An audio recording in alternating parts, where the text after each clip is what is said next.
Nah, jadi di sini sekali lagi yang diminta oleh Allah kita mempersiapkan diri buat hari esok, bukan hari esok yang Sabtu, Minggu, Senin, Selasa, bukan.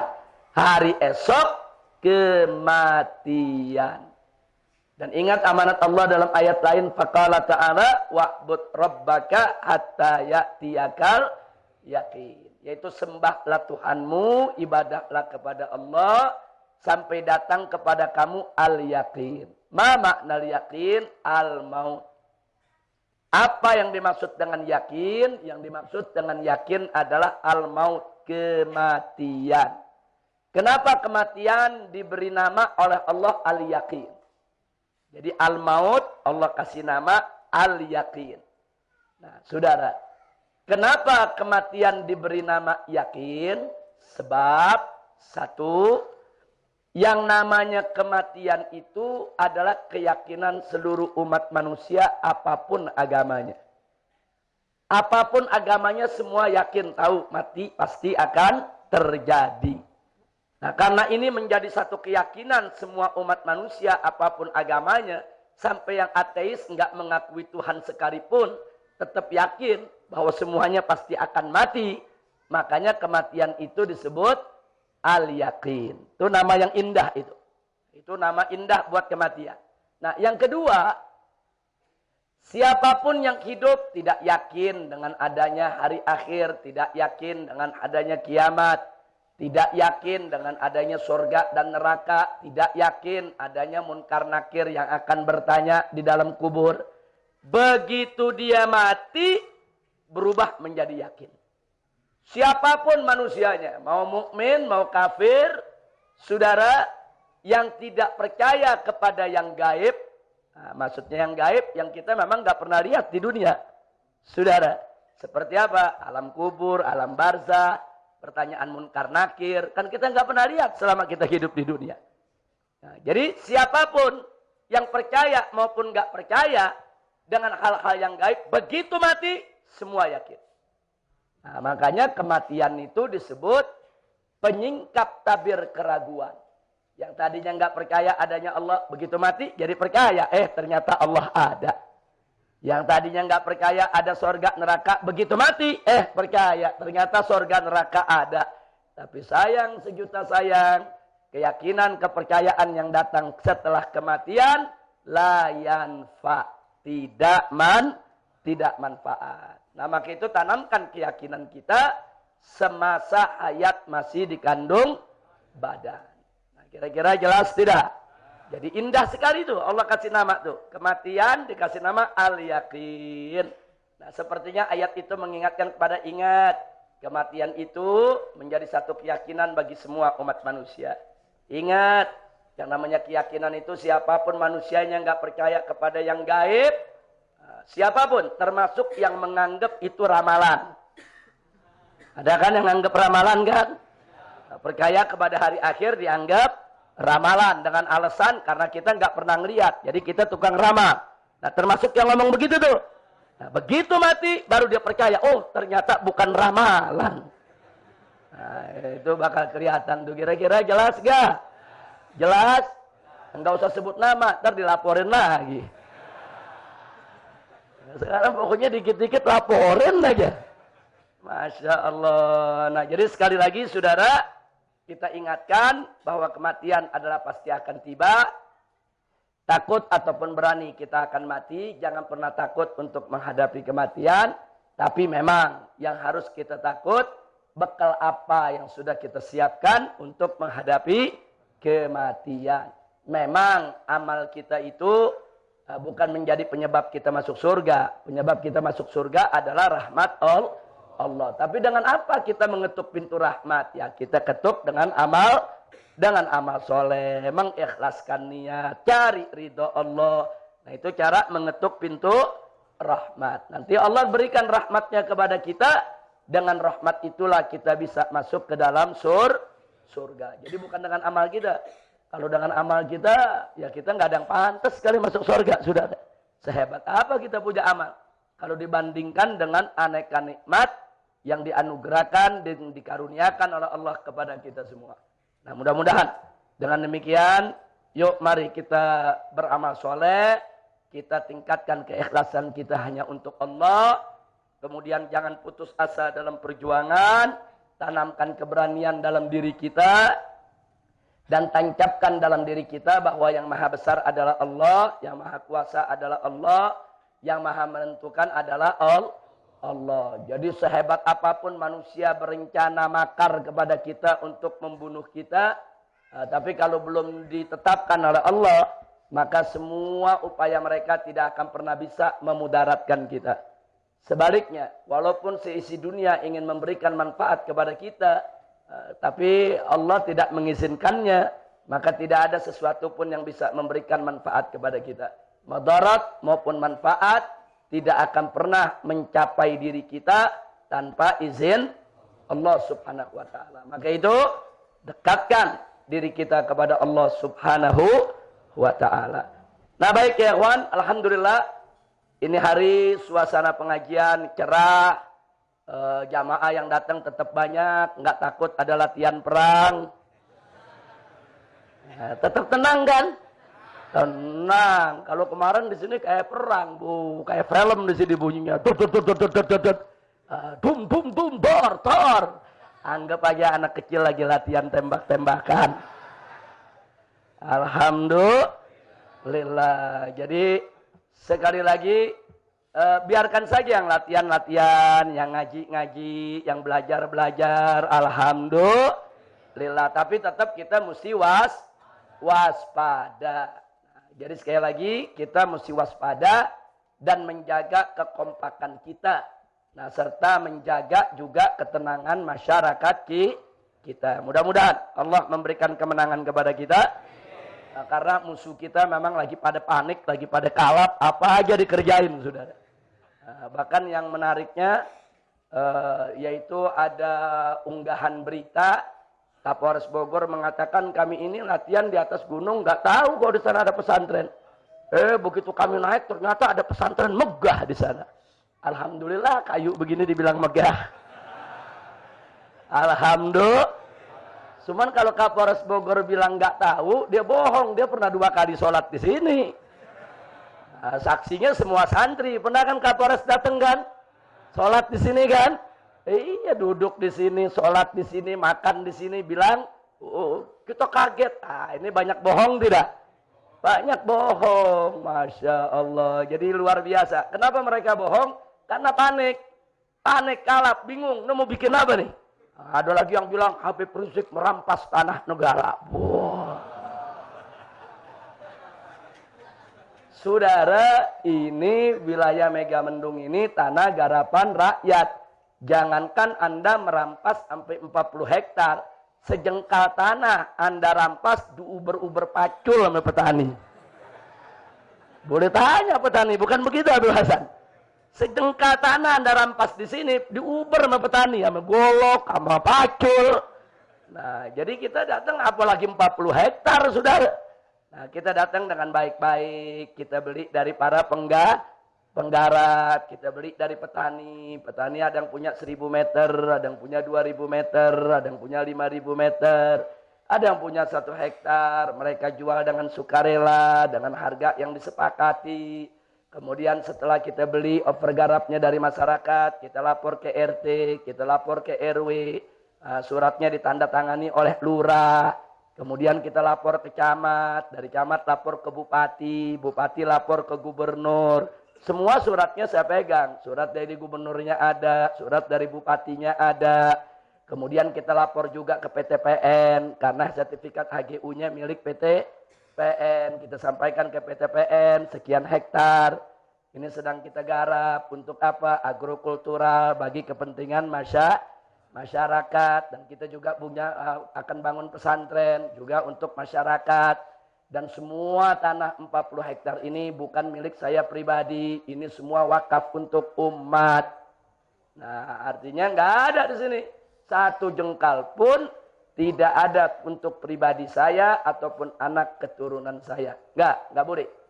Nah, saya udah cukup punya rumah di Jakarta.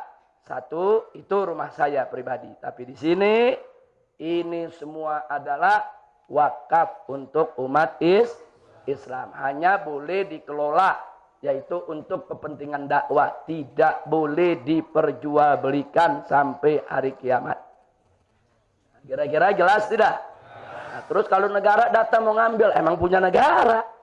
Nah, negara untuk siapa? Untuk rakyat. Mayoritas rakyatnya siapa? Umat Islam. Nah, jadi nggak ada perampasan di sini, saudara. Nah, itu yang perlu kita ketahui. Jadi jangan menyebar-nyebar fitnah, jangan. Tapi nggak apa-apa. Ini yang nyebar fitnah nanti juga mati sendiri ya. Yang difitnah mati, yang fitnah mati. Jangan-jangan lebih serem matinya. Nah, mudah-mudahan Allah selamatkan kita semua. Amin. Ya Rabbal Alamin. Nah, karena itu untuk menjaga ketenangan masyarakat tidak resah. Nah, saya dengan para tokoh masyarakat yang ada di Lemah Nendet, yang ada di Babakan Pekancilan. Nah, sudah sepakat bagaimana masyarakat nih supaya jangan tiap hari dengerin suara tembakan, suara peluru. Nah, daripada mereka dengar suara peluru, mendingan mereka besok dengar bagi-bagi daging sapi, bagi-bagi beras. Jadi peluru kita lawan sama beras ya. Jadi insya Allah besok pagi para dermawan, yaitu kawan-kawan kita sudah menyiapkan 2 ekor sapi. 1 sapi akan disembelih depan hutan sana untuk dibagikan kepada warga Lemah Nendet. Lemah Nendet, beberapa RT di situ akan kita bagikan. Di situ ada Habib Hasan dan kawan-kawan. Ada Ustadz Misbah, Ustadz Heri, dan lain sebagainya. Dan yang 1 sapi lagi di Babakan Pekancilan, yaitu di tempat Habib Lutfi dan kawan-kawan. Insya Allah besok pagi ada penyembelihan hewan di situ dan sekaligus juga ada pembagian beras. Nah, ada pembagian beras karena ada dermawan kita yang nyumbang 5 ton buat masyarakat. Nah, jadi 5 ton ini nanti kita bagi 2. Separuh buat Lemah Nendet, separuh buat Babakan Pekancilan. Biasanya kan masyarakat kan lebih enak dengar suara beras daripada suara peluru. Iya, lebih enak dengar suara sapi disembelih daripada dengar suara peluru. Betul? Nah, jadi nanti masyarakat lupa sama suara peluru. Insya Allah. Nah, itu untuk kegiatan besok. Di samping juga ada pembagian perlengkapan alat sholat. Karena itu saya minta kepada Habib Hasan, kepada Habib Lutfi, tolong dari malam ini didata. Ya, jangan sampai nanti ada orang dari mana? Dari luar yang bukan warga Lemah Nendet, yang bukan warga Babakan Pekancilan, berebut minta ini, minta itu, akhirnya warganya nggak kebagian. Nah, karena ini terbatas. Nanti saya minta bantuan kepada para ustadz yang ada di sekitar. Nah, untuk mendata biar tertib. Bagaimana caranya? Diaturlah. Apa pakai kupon atau bagaimana? Mereka ngambil. Yang penting tertib. Nah, ini kita, kalau yang luar mau datang, mau lihat, mau meramaikan, boleh aja. Nah, tapi ini kita peruntukkan bagi masyarakat Lemah Nendet dan Babakan Pekancilan. Itu untuk kegiatan hari Sabtu. Jadi hari Sabtu ada pembagian beras, pembagian daging, dan perlengkapan alat sholat. Nah, untuk hari Ahad, ada lagi. Loh, kok hari Ahad ada lagi? Kan latihan perangnya belum selesai. Iya. Jadi kita juga bagi-bagi kebaikannya jangan berhenti. Nah, jadi insya Allah hari Ahadnya di depan pintu gerbang hutan di lapangan itu kita sudah pasang tenda dari semalam. Itu akan ada pengobatan gratis. Jadi insya Allah ada 20 dokter lebih akan datang dengan perawat dengan segala macam obat-obatan, ambulan dan lain sebagainya. Dari tim medis GNPF MUI Pusat, kemudian dari tim Mercy yang membangun rumah sakit Indonesia di Gaza, Palestina, kemudian dari rumah sakit Umi, Empang Bogor, nah kemudian dari rumah sakit Budi Kemuliaan, Jakarta. Nah, ini mereka bergabung, 4 elemen ini, besok akan hadir insya Allah hari Ahad. Insya Allah mereka semua akan datang, dan akan kita periksa warga yang ada. Artinya yang sakit kita berikan obat, yang perlu dirujuk ke rumah sakit. Kalau memang nanti begitu diperiksa, ternyata ada yang sakitnya cukup parah, ini harus dirawat di rumah sakit, kita akan rujuk ke rumah sakit. Nah, cuman di sini kita ingin bantu masyarakat Kalau memang ada yang berpenyakit parah perlu rujukan ke rumah sakit, nanti daftarkan namanya. Daftarkan namanya ke pesantren, nanti kita urus dulu BPJS-nya di kelurahan, nanti dibantu pesantren yang urus itu semua. Nanti kita rujuk ke rumah sakit, sehingga mereka bisa mendapatkan pengobatan sekalipun dioperasi bisa gratis. Nah, jadi kalau ada kekurangan-kekurangannya, nanti pesantren dan tim medis yang tadi saya sebutkan dari GNPF MUI itu yang akan membantu masyarakat. Jadi sekali lagi tolong masyarakatnya nanti dari Lemanendet dan Babakan Pekancilan yang memang perlu pemeriksaan teliti aja. Jadi dari mulai yang pesakit ringan maupun penyakit berat. Ini akan kita lakukan hari Ahad. Nah kemudian kita juga mengumumkan untuk masyarakat sekitar Megamendung ini, kalau ini boleh, walaupun bukan dari Lemanendet ataupun bukan dari Babakan Pekancilan, asal dari sekitar Megamendung, kalau ada yang perlu kena penyakit katarak mata. Nah, ini katarak ini ada orang 10 tahun nggak bisa lihat, 15 tahun udah remeng-remeng penglihatannya, itu kita bisa upayakan untuk operasi katarak gratis. Nah, jadi kalau diurus sendiri bisa belasan juta, bisa puluhan juta. Nah, tapi ada prosedur. Nah, prosedurnya apa? Daftarkan di pesantren, namanya pakai KTP, kita urus BPJS-nya dulu, karena itu hak dia terhadap negara. Nah, setelah itu baru kita komunikasikan dengan rumah sakit, kita bawa ke rumah sakit, ada dokter-dokter spesialis matanya yang akan mengurus. Nah, itu semua biayanya gratis. Nah, jadi sekali lagi, ini yang perlu kita sampaikan. Jadi tinggal didaftarkan. Nah itu bukan besok. Kalau katarak yang berikutnya. Nah, besok minimal pemeriksaan umum dulu lah. Nah, tapi nanti kita umumkan ke masyarakat. Yang punya katarak, penyakit ini, itu. Nah termasuk yang punya harus cuci darah. Yang gagal ginjal. Ini gagal ginjal kalau cuci darah. Seminggu mesti 3 kali cuci. Sekali cuci darah bisa 2 juta. Berapa duit dia mesti bayar. Nah tapi daftarkan. Kalau ada yang begitu daftarkan ke pesantren. Kita tulis namanya, nanti kita hubungi rumah sakitnya, supaya dia bisa gratis untuk cuci darahnya. Nah, jadi tolong sekali lagi, ini para ustadz, para habib, para tokoh, tolong diperhatikan. Sebab kalau ustadz-ustadznya nggak nyatet, nggak mendata, kita kan nggak tahu dia punya penyakit. Kita nggak tahu warga yang sakit. Bagaimana kita mau bantu? Kalau warga yang sakitnya cuma diam aja, saudara. Nah, karena itu, warga yang punya penyakit semacam itu, daftar ke pesantren, nanti kita bantu. Kita bantu BPJS-nya, kita bantu ke rumah sakitnya, kita bantu cari tim dokter yang berpengalaman.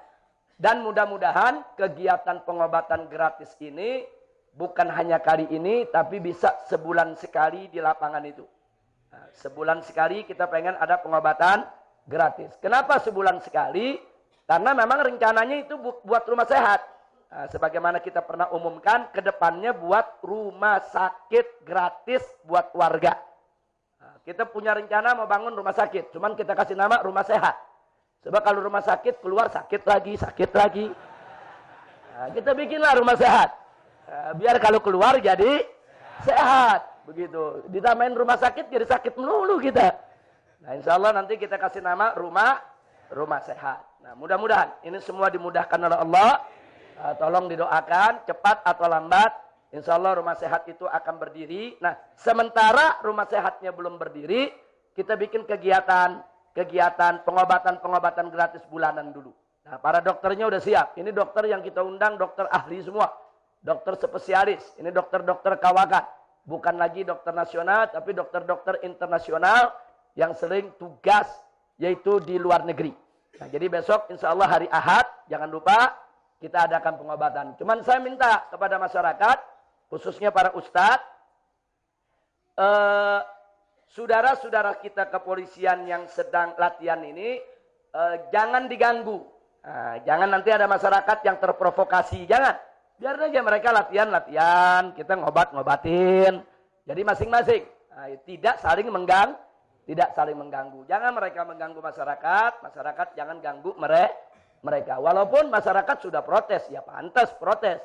Karena seumur-umur di sini nggak ada latihan perang. Karena ini bukan latihan perang, ini wilayah penduduk. Nah kan aneh bin ajaib, tiba-tiba ada latihan perang. Nah, udah gitu judul latihan perangnya melawan kelompok radikal dan anti Pancasila. Saya mau tanya, memang di Megamendung ada anti Pancasila? Atau di Lemanendet ada anti Pancasila? Di Babakan Pekancilan ada anti Pancasila? Enggak ada. Di sini benderanya masih merah putih semua. Nah, kadang-kadang beri judulnya tuh kurang bagus. Orang judulnya yang bagus. Mau ngapain? Mau latihan panjat gunung sambil nanam pohon. Nah, kalau judulnya begitu kan kita bantuin nanam pohon, betul? Nah, jadi kasih judul yang sedap-sedap, yang enak-enak, saudara. Nah, tapi nggak apa-apa, kita nggak usah ganggu mereka. Yang penting masyarakat tetap kompak.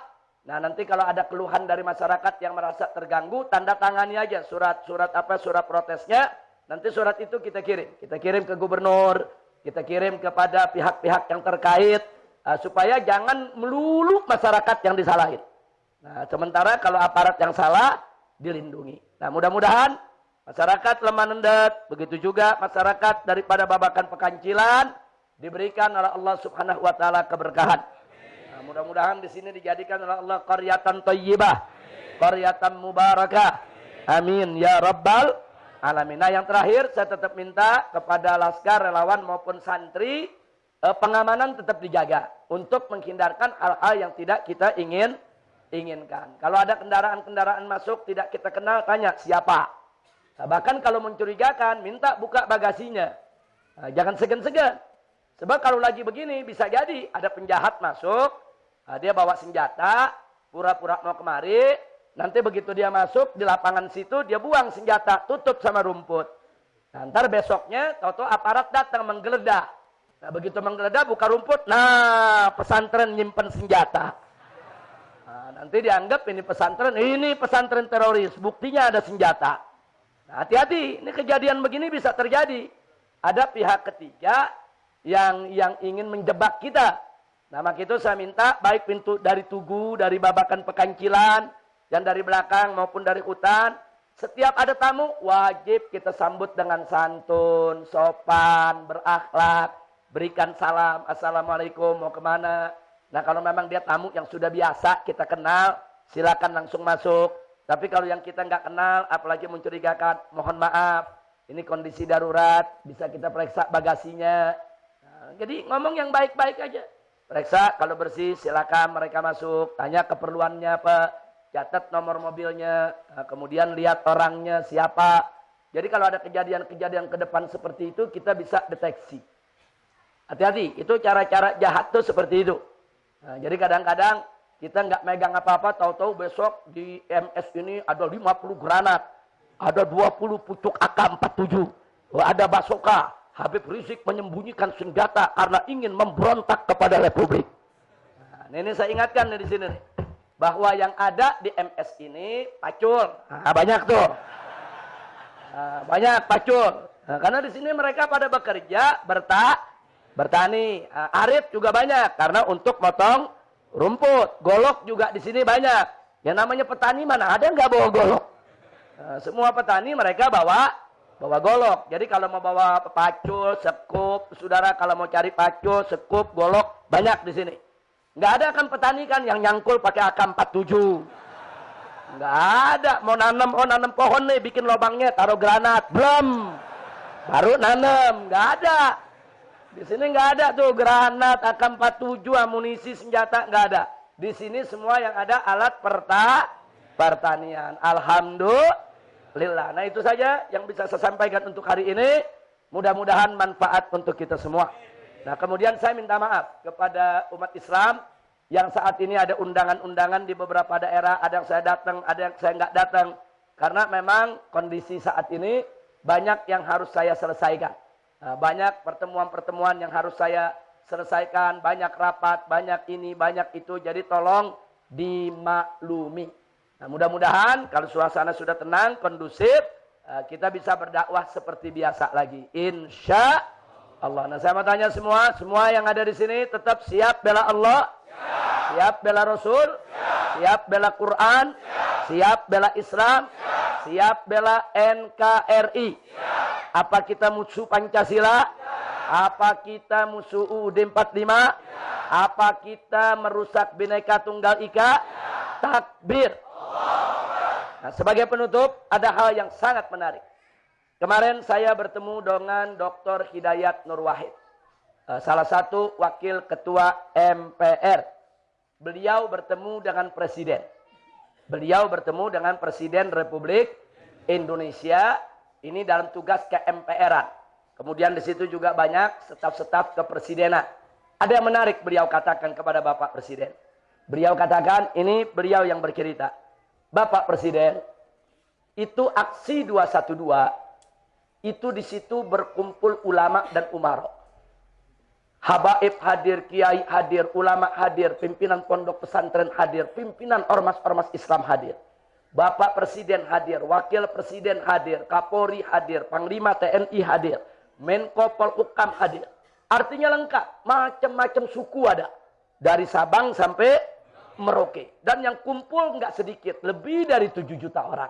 Nah, kalau aksi 212 semacam ini dianggap tidak mewakili Bhinneka Tunggal Ika, lalu yang disebut Bhinneka Tunggal Ika itu yang bagaimana? Nah, ini luar biasa ini. Beliau sampaikan langsung ke Presiden. Justru aksi 212 itu secara representatif, real, fakta, membuktikan. Yaitu makna Bhinneka Tunggal Ika yang sebenarnya. Saya tanya, pernyataan ini bagus tidak? Bagus. Sampai beliau sampaikan juga. Nah, sekarang Bapak Presiden lihat. Setelah 212 ada 412. Yang menyebut dirinya gerakan Bhinneka Tunggal Ika. Nah di sana kata ini ulama nggak berkumpul, presiden nggak datang, udah gitu panitianya ribut, nah, udah gitu sampah di mana-mana. Apa yang begini yang disebut Bhinneka Tunggal Ika? Sedangkan yang 212, jangankan ada orang non Muslim yang terganggu, sampai rumput pun tidak ada satupun yang dicabut. Semua bersih, tidak ada sampah ditinggalkan. Nah, mestinya gerakan 212 itu menjadi kebanggaan Republik ini sebagai bukti daripada Bhinneka Tunggal Ika kita. Nah, ini makanya saya senang. Kenapa ini saya sampaikan? Karena pertama yang bicara adalah Wakil Ketua MPR. Kedua, disampaikannya langsung ke Bapak Presiden. Mudah-mudahan Bapak Presiden kita dapat taufik dan hidayah. Nah, sehingga betul-betul bisa mengakui eksistensi 212 sebagai bentuk daripada fakta kebinekaan Tunggal Ika daripada bangsa Indonesia. Amin ya Rabbal alamin. Sekian, baru masuk daripada waktu sholat Jumat. Kita sholat Jumat terlebih dahulu. Hadani Allah wa iyyakum ila siratal mustaqim. Wassalamualaikum warahmatullahi wabarakatuh.